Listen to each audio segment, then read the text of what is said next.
Can anyone ever truly escape from the shadow of their darkest moments? Nina tried to reconnect with the world. She wrote letters to old friends, but most went unanswered.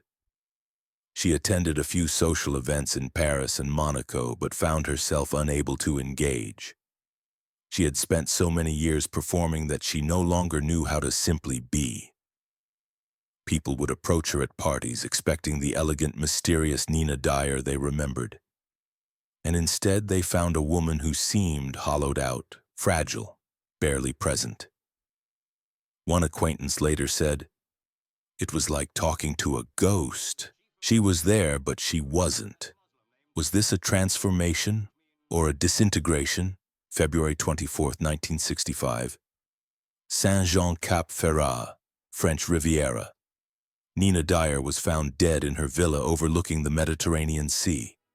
The woman who had once graced the runways of Paris and London, who had married into European royalty, who had been photographed by Richard Avedon and adorned with the world's most famous diamonds, lay motionless in her bedroom. She was 35 years old. On the nightstand beside her, an empty bottle of sleeping pills. On the writing desk, a suicide note containing just 2 words. Nothing to keep. The official ruling was suicide. Clean, tragic, final. But for a woman who had spent her entire life being looked at, admired, and coveted, could her death really be that simple? The Black Orlov diamond, the legendary cursed stone her second husband had given her, disappeared from her collection within days of her death, sold to an anonymous buyer before her body was even cold. Even in death, she was currency. The villa was emptied within weeks, every painting, every jewel, every trace of her existence auctioned off and scattered across the world. It was as if Nina Dyer had never existed at all. Was this truly suicide? Or was there something far more sinister hidden beneath the surface of this tragedy? Nina Dyer had been called the most beautiful woman in Europe. She was the first Asian model to walk for Balenciaga and Dior, the wife of an Aga Khan and a German baron, a woman who moved through the highest echelons of society with grace and mystery. But behind the elegant facade, there was a woman who once wrote to a friend, "Every time I look in the mirror, I see another woman, one who smiles for diamonds and cries for nothing." She collected jewels, art, and silences. In the end, silence was the only thing she didn't have to give away. She lived in gilded cages and died alone with 2 black panthers as her only companions. Her neighbors would later say, they were her only friends. What drives a woman who has everything to choose nothing? What kind of loneliness can diamonds not cure? Was Nina Dyer a victim of the world that worshipped her beauty? Or did she become complicit in her own erasure? To understand how it all ended in that quiet villa on the Riviera, we must first understand how it began in the humid, chaotic streets of Colombo, where a girl named Nina Sheila Dyer learned that to survive, you had to be extraordinary. Nina Sheila Dyer was born in 1930 in Colombo, Sri Lanka, then still under British colonial rule. Her father was a minor civil servant of mixed European and South Asian descent. Her mother, a woman of Sinhalese and Tamil heritage who had married above her station but never quite escaped the prejudices of colonial society. Nina grew up in a world divided by invisible lines, too dark to be fully accepted by the British elite, too educated and refined to belong to the local communities. She existed in the in-between, a space where she learned early that beauty could be both currency and cage. From childhood, Nina was aware of the power of her appearance. Her features were striking. High cheekbones, deep-set eyes, skin the color of burnt amber. People stared at her wherever she went, but the attention was rarely kind. In colonial Colombo, to be beautiful and mixed race was to be exoticized, fetishized, but never fully human. Nina absorbed these gazes like a sponge, learning to read desire, envy, and contempt in a single glance. Her mother told her, "Your face is your fortune. Never let anyone see you cry. Did this advice save her, or doom her to a life of performed perfection? Nina's family was not wealthy, but they maintained the appearance of respectability. Her father worked long hours. Her mother obsessed over etiquette and presentation. There was little warmth in the household, only the constant pressure to be better, to be perfect, to transcend the limitations of their position. Nina learned to smile on command, to speak in a soft, measured voice, to move with the kind of grace that suggested she belonged to a world far more refined than the one she actually inhabited. But inside, she felt like an imposter. "I was born to be looked at, not to be known," she would later say. Was this self-awareness or resignation? At 16, Nina entered a beauty contest sponsored by a local fashion magazine. She won. The prize was a modeling contract and a one-way ticket to London. Her parents were thrilled. This was the escape they had dreamed of, the chance to elevate the family's status. But Nina felt only terror. She had never been outside Sri Lanka. She didn't know anyone in London. She would be alone in a city that would see her only as an exotic curiosity, a brown-skinned girl in a world that worshipped white beauty. But she went anyway.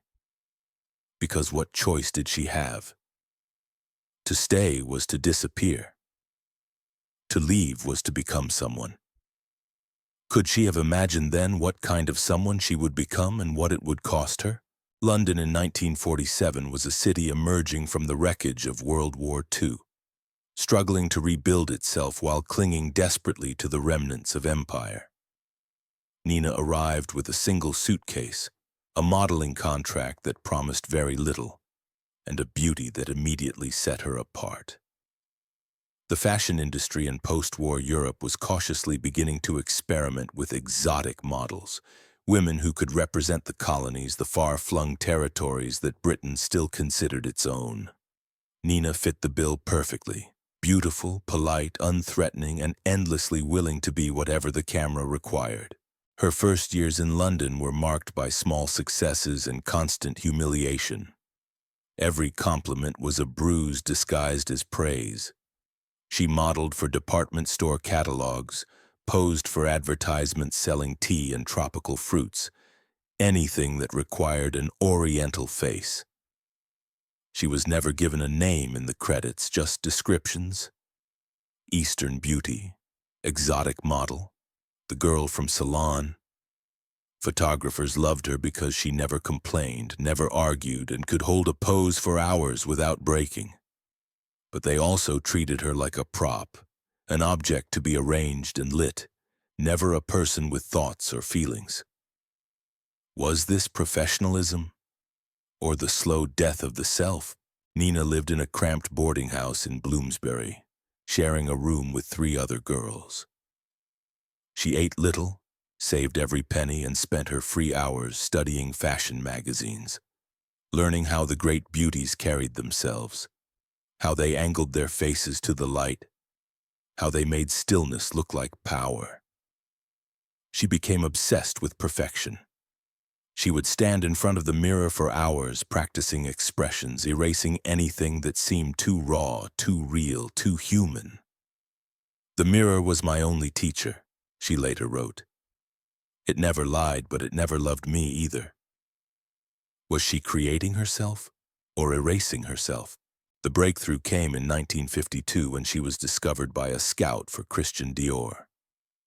Dior was revolutionizing fashion with his new look, cinched waists, full skirts, an emphasis on femininity and luxury after years of wartime austerity. But Dior was also cautiously beginning to feature non-white models in his shows, a controversial move that sparked both fascination and outrage. Nina was brought to Paris for a fitting. She remembers walking into the atelier and seeing the other models, tall, pale, blonde, and feeling like an intruder. But when she put on the dress, something shifted. The fabric transformed her. Suddenly, she wasn't Nina Dyer from Colombo. She was a vision, an icon, a fantasy. Dyer himself looked at her and said, "Perfect." It was the first time anyone had ever called her that. But was it her they saw, or simply the illusion she had learned to project? Nina's debut on the Dyer runway in 1953 caused a sensation. Fashion critics called her the exotic muse, a breath of the East, a new kind of beauty. Overnight, she became one of the most sought-after models in Europe. She walked for Balenciaga, Givenchy, and Chanel. She appeared on the covers of Vogue and Harper's Bazaar. Her face became synonymous with a certain kind of elegance, remote, untouchable, mysterious. But the praise always came with qualifiers. She was never just beautiful, she was exotic beautiful. She was never just elegant, she was surprisingly refined. The message was clear. She was an exception, an anomaly, never fully one of them. Did she internalize this otherness? Or did it slowly hollow her out from the inside? By the mid-1950s, Nina had become more than a model. She had become a symbol. She moved through the highest circles of European society, invited to parties at embassies and estates, photographed at galas and premieres. She learned to speak fluent French and passable German. She adopted the mannerisms of aristocracy, the slight tilt of the head, the languid wave, the way of looking through people rather than at them. She became what they wanted her to be, a beautiful, mysterious woman from the East who had been civilized by the West. But inside, she was still the girl from Colombo, terrified that at any moment someone would see through the performance and expose her as a fraud. In every mirror, she saw someone new, and each reflection looked less like her. Was this success, or the beginning of her disappearance? And then she met Aga Khan Foper. He was young, handsome, one of the wealthiest men in the world, the spiritual leader of millions of Ismaili Muslims. He saw Nina at a fashion show in Paris and was captivated. Within weeks, he began courting her. Within months, he proposed. It was a fairy tale, a poor girl from Sri Lanka marrying into royalty. The newspapers called it the romance of the decade. But for Nina, it felt like stepping into a prison made of gold. She had spent years learning to be looked at. Now she would spend years learning to disappear. Was the Oscar nomination a validation, or just another reminder that he would never be seen for who he truly was? By 1956, Nina Dyer had achieved what most women could only dream of. She was married to Aga Khan IV, one of the most powerful and wealthy men in the world. She lived in palaces, wore jewels worth millions, traveled by private yacht and plane. She was photographed constantly, her image appearing in magazines and newspapers around the globe. She was the embodiment of elegance, grace, and success. She had become everything she ever wanted, and discovered that everything was nothing at all. The marriage to the Aga Khan was, on the surface, perfect. They attended state functions together, hosted lavish parties, and were seen at all the right places. But behind closed doors, Nina felt like she was suffocating. The Aga Khan's world was one of strict protocol, endless obligations, and constant scrutiny. Every move she made was analyzed, criticized, judged. She was expected to be the perfect wife, beautiful, gracious, silent. She was not allowed to have opinions, ambitions, or desires of her own. She was an ornament, a trophy, a reflection of her husband's power and taste. "People collect diamonds," she once said. "I collected silences." The Aga Khan was not cruel. He was simply absent. He had duties, responsibilities, a world that demanded his attention. Nina was left alone in vast echoing rooms surrounded by servants who bowed but never spoke to her as an equal. She tried to fill the emptiness with charity work, with studying art and literature, with anything that might give her life meaning. But nothing worked. The loneliness was unbearable. She would stand in front of mirrors, there were so many mirrors in the palaces, and ask herself, "Who are you?" and the reflection had no answer. Behind all that glamour, was there an unbearable loneliness that nobody saw? There were rumors, of course, whispers that the Aga Khan had mistresses, that he was seen with other women. Nina heard the rumors but said nothing. What could she say? She had no power, no voice. She was a wife in name only, a beautiful ghost haunting the corridors of wealth and privilege. She began to understand that she had not married a man. She had married an institution, a system that would never see her as fully human. And slowly, something inside her began to break.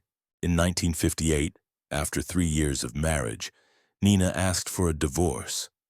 The request was granted quietly, discreetly, with none of the public scandal that usually accompanied such separations.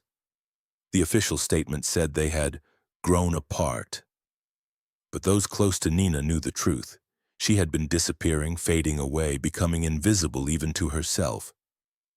The divorce settlement was generous, millions in cash, properties, jewels. But Nina later said, "I would have traded it all for one real conversation." Was the marriage a mistake, or simply the inevitable outcome of a life lived entirely for others?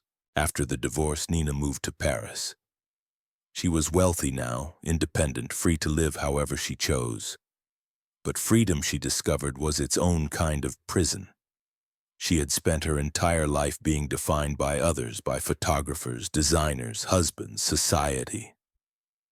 Now alone for the first time, she didn't know who she was. She tried to return to modeling, but the industry had moved on. She was in her late 20s, considered too old for the runway.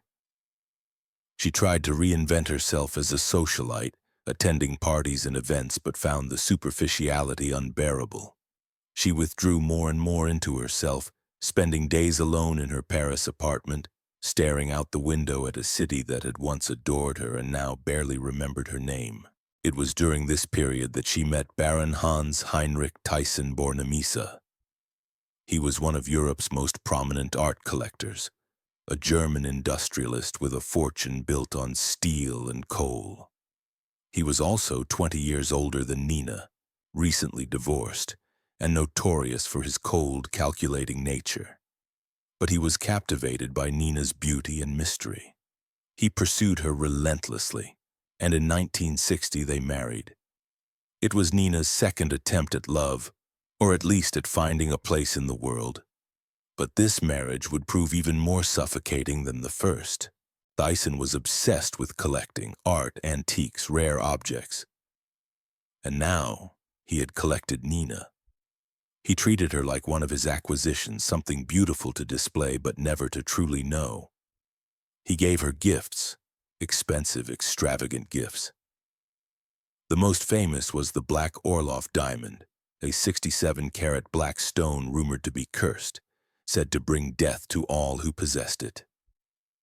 When he placed it around her neck, Nina looked in the mirror and saw not a woman adorned, but a woman marked for tragedy. The jewels never sparkled as bright as the loneliness, she told a friend. Did she know then how it would end? Or was she simply tired of pretending? The marriage lasted 3 years. Thyssen was emotionally distant, often absent, more interested in his art collection than in his wife. Nina spent her days wandering through their various estates, mansions filled with priceless paintings and sculptures but empty of warmth or life. She began to collect things herself, but not art.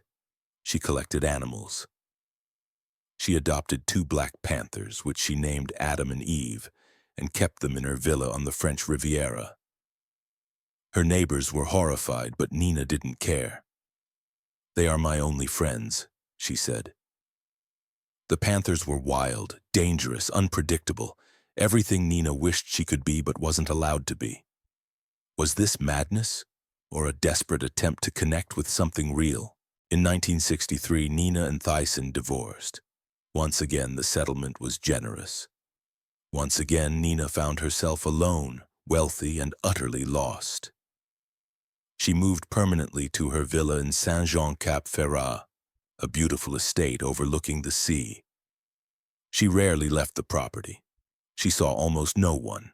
She lived with her panthers, her jewels, her memories, and a growing sense that she had lived her entire life as someone else's creation and had no idea who she truly was beneath all the performances. Did this tragic event mark her downfall, or was it simply the tipping point of deeper problems? After her second divorce, Nina Dyer retreated completely from public life. She had been one of the most photographed women in the world, and now she refused to be photographed at all. She turned down interviews, avoided social events, and spent her days in near-total isolation in her villa on the French Riviera. The woman who had once said, "If no one is looking, I disappear," now seemed determined to test that theory, to see if she could exist without an audience, without admirers, without the constant gaze that had defined her entire life. She filled her days with small rituals. She would wake early, have a simple breakfast of bread and milk, then spend hours tending to her panthers. Adam and Eve were her constant companions, the only living beings she seemed to trust. Her housekeeper later recalled, "She talked to them like they were people. She would sit with them for hours, just watching them move. I think she envied their freedom." Nina had spent her life in cages, the cage of beauty, the cage of marriage, the cage of expectation. The panthers were wild, untamed, free. Perhaps she saw in them the woman she wished she could have been. She also began to collect objects obsessively, not jewels or art, but strange, personal things. Indian antiques, jazz records, old photographs of places she had never been. Her villa became a museum of someone else's life, filled with artifacts that told stories she had never lived. She would play jazz music late into the night, Miles Davis, John Coltrane, Billie Holiday, and sit alone in the dark, listening. Her housekeeper said she would sometimes hear Nina crying softly, as if she didn't want anyone to know. But who was there to hear? Who was there to care? She began to collect animals. She adopted 2 black panthers, which she named Adam and Eve, and kept them in her villa on the French Riviera. Her neighbors were horrified, but Nina didn't care. "They are my only friends," she said. Their eyes reflected her own hunger, for wildness, for escape, for a life without witnesses. The panthers were wild, dangerous, unpredictable, everything Nina wished she could be but wasn't allowed to be. Was this madness? Or a desperate attempt to connect with something real? In 1964, Nina gave what would be her final interview to a French magazine. The journalist asked her what she planned to do with the rest of her life. Nina looked out the window at the sea and said, "I don't have a future, I only have mirrors." The journalist pressed her to explain, but Nina just smiled, that same practiced, perfect smile she had been giving cameras for 20 years, and said nothing more. The interview was published, but no one seemed to notice the darkness in her words. Or perhaps they noticed and simply didn't care. Was this a cry for help, or a final statement of resignation? Throughout 1964, Nina's mental state deteriorated. She stopped eating regularly, lost weight, became gaunt and hollow-eyed. She would spend entire days lying in bed staring at the ceiling. She stopped caring for her appearance. The woman who had once been called the most beautiful in Europe now rarely looked in the mirror. When she did, she later wrote to a friend she saw another woman, one who smiles for diamonds and cries for nothing. Her housekeeper tried to convince her to see a doctor, but Nina refused. "What can they cure?" she asked. "Loneliness? Regret? The feeling that you've lived your entire life as a lie? Were these final decisions acts of surrender or courageous acts of self-preservation?" On February 23, 1965, Nina Dyer wrote a series of letters. One to her former housekeeper, one to a distant cousin in Sri Lanka, one to the curator of a wildlife conservation organization. In each letter, she gave detailed instructions about what should happen to her possessions after her death. The jewels and art should be sold. the money donated to animal conservation. The panthers should be sent to a wildlife sanctuary. The villa should be sold and the proceeds given to charity. It was as if she was methodically erasing herself, ensuring that nothing of Nina Dyer would remain in the world. In the end, she gave everything away, not out of despair, but because she had finally understood possession as another form of cage. And then, on the evening of February 23rd, she took a bottle of sleeping pills and went to bed. By the morning of February 24th, she was gone. The official cause of death was suicide by overdose. The local authorities conducted a brief investigation and concluded that there was no evidence of foul play. But almost immediately, questions began to circulate. Why had the black Orloff diamond disappeared so quickly? Who had removed it from the villa and where had it gone? Nina's will made no mention of the diamond, yet it was one of her most valuable possessions. Some speculated that it had been stolen. Others suggested that Nina had sold it before her death and used the money for purposes unknown. The mystery was never solved, and the diamond's whereabouts remained unknown for years. There were also darker theories. Some believed that Nina had not killed herself at all, but had been murdered, perhaps by someone connected to her ex-husbands, perhaps by someone who wanted the black Orloff. The timing of the diamond's disappearance was certainly suspicious, and there were inconsistencies in the investigation. The bottle of pills found by her bedside was not prescribed to her. The suicide note, "Nothing to keep," was typed, not handwritten, making it impossible to verify as authentic. And the housekeeper later claimed that Nina had seemed calm, even hopeful in the days before her death, not like someone planning to end her life. Was her death as straightforward as reported? Or were powerful hidden forces involved? The truth will never be known. What is certain is that Nina Dyer died alone in a house full of beautiful things with only her panthers as witnesses. Her funeral was small, attended by a handful of acquaintances, but none of her ex-husbands.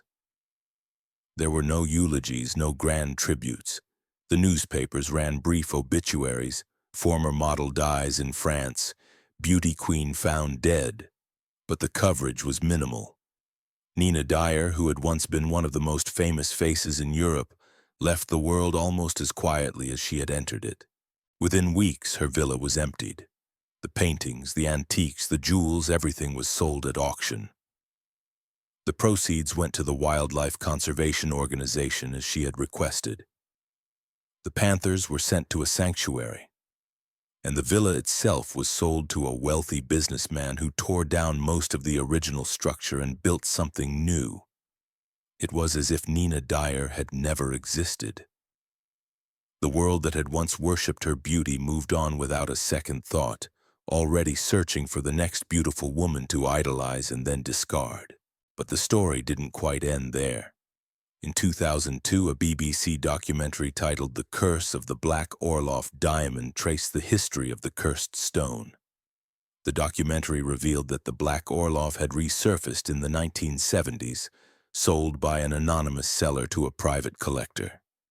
The diamond was later bought and sold several times, and each owner reported strange occurrences: financial ruin, illness, tragic accidents.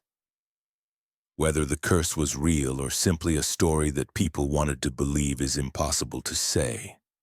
But the diamond's connection to Nina Dyer added another layer of tragedy to her story. She had been given the cursed stone as a symbol of love, and in the end, it became a symbol of her erasure. The diamond survived her, gleaming with the indifference of every object that outlives its owner. In 2019, the Musée d'Orsay in Paris held a retrospective exhibition of Richard Avedon's photography. Among the portraits was one of Nina Dyer, taken in 1956. She is wearing a black satin gown, standing against a stark white background, staring directly into the camera. Her expression is unreadable, neither smiling nor frowning, neither welcoming nor rejecting. It is a face of perfect frozen beauty, a mask that reveals nothing. The photograph was titled "The Woman Who Couldn't Blink." The curator's note beside it read, "Beauty as mirror, reflecting and killing." What secrets did Nina take to the grave? What hidden truths might still remain untold behind her public image? Nina Dyer's legacy is complicated. She broke barriers as one of the first Asian models to achieve international fame in an industry that was overwhelmingly white. She walked runways for the greatest designers of her era, appeared on the covers of the world's most prestigious magazines, and married into European aristocracy. In many ways, she achieved the impossible. But she also paid a price that no amount of success could justify. She spent her entire life being looked at, admired, coveted, and yet she was never truly seen. She was a symbol, an icon, a fantasy, but she was never allowed to be simply Nina. Her life raises questions that remain painfully relevant today. What does it mean to be valued only for your appearance? What happens when your worth is tied entirely to how others perceive you? How do you maintain a sense of self when the world refuses to see you as anything more than an image? Nina Dyer's story is not just about the fashion industry or European high society. It is about the ways in which women, particularly women of color, are objectified, commodified, and ultimately erased. She was celebrated for her beauty, but that same beauty became a prison from which she could never escape.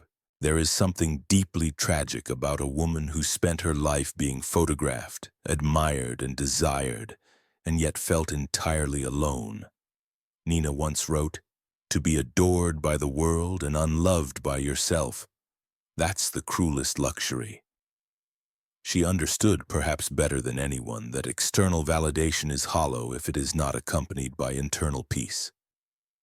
She had everything the world told her she should want: beauty, wealth, fame.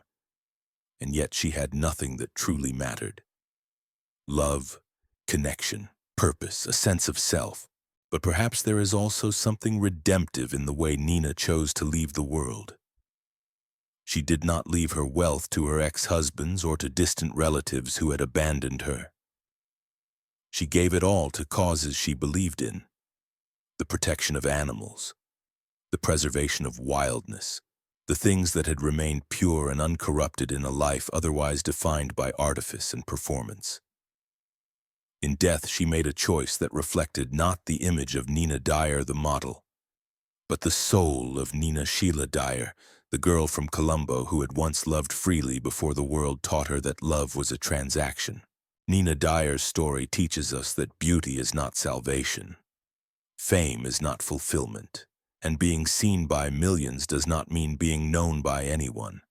She lived in a world that valued surfaces over substance, appearances over truth, and she paid the ultimate price. But her story also challenges us to ask, how complicit are we in creating the very systems that destroy people like Nina? Every time we reduce someone to their appearance, every time we consume images without considering the humanity behind them, every time we idolize beauty without asking what it costs, we become part of the machine that killed Nina Dyer. The villa in Saint-Jean-Cap-Ferrat still stands, though it has been rebuilt and remodeled beyond recognition. The Panthers, Adam and Eve, lived out their lives in a wildlife sanctuary and died of old age. The Black Orlov diamond still exists, locked away in a private collection, its curse, if it ever had one, dormant for now. And the photographs of Nina Dyer remain, archived in museums and fashion magazines, a record of a woman who was seen by everyone and known by no one. In 2021, Sotheby's auction house displayed the Black Orlov necklace as part of a special exhibition. The placard beside it read, "Once belonged to Nina Dyer, the woman who turned luxury into silence." It was a fitting tribute in its way. Nina had lived a life of noise, camera flashes, applause, the constant hum of admiration. But in the end, what she craved most was silence. The silence of being alone with herself. The silence of not having to perform. the silence of finally, mercifully being allowed to disappear. The sea below Saint-Jean-Cap-Ferrat remains the same shade of blue. The waves erase every footprint before it reaches the shore. The mirrors have been taken down. The lights have been turned off. The cameras have stopped rolling. The lights of the Riviera flicker against the dark sea. Somewhere, a camera flash from another century fades. And then, silence. Only the question remains, did anyone ever truly see her? Or did they only see what they wanted to see? An exotic beauty, a glamorous fantasy, a reflection in a mirror that never spoke back. Who are you when the world stops looking? The villa is empty now. The jewels are gone. But somewhere in a museum archive, a photograph remains. Nina Dyer in a black satin dress, staring into the camera, her eyes asking a question no one bothered to answer.